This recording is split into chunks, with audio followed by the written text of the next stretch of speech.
अरे बाप रे बाप ऐसन दुल्हवा ना देखनी। अरे बाप रे बाप ऐसन दुल्हवा ना देखनी।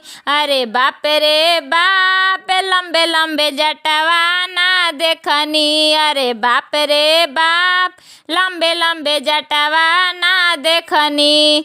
सबके दुल्हवा हीरा मोती पहिरे, सबके दुल्हवा हीरा मोती पहिरे।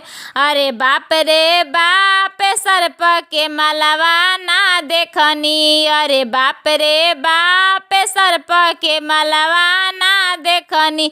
अरे बाप रे बाप ऐसन दुल्हवा ना देखनी। अरे बाप रे बाप ऐसन दुल्हवा ना देखनी। सबके दुल्हवा सूट बूट पहिरे, सबके दुल्हवा सूट बूट पहिरे, सूट बूट पहिरे हो सूट बूट पहिरे। अरे बाप रे बाप मिर्गा के छलवा ना देखनी। अरे बाप रे बाप मिर्गा के छलवा ना देखनी। अरे बाप रे बाप ऐसन दुल्हवा ना देखनी। अरे बाप रे बाप ऐसन दुल्हवा ना देखनी। सबके दुल्हवा हाथी घोड़ा आवे, सबके दुल्हवा हाथी घोड़ा आवे।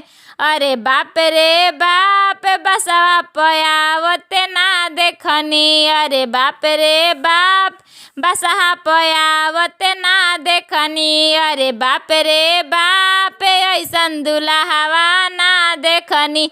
अरे बाप रे बाप ऐसन दुल्हवा ना देखनी। सबके दुल्हवा मेवा मिश्री खाला, सबके दुल्हवा मेवा मिश्री खाला।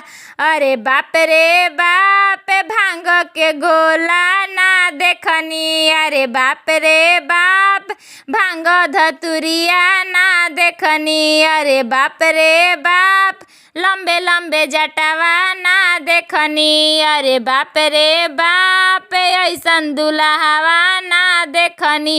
अरे बाप रे बाप ऐसन दुल्हवा ना देखनी।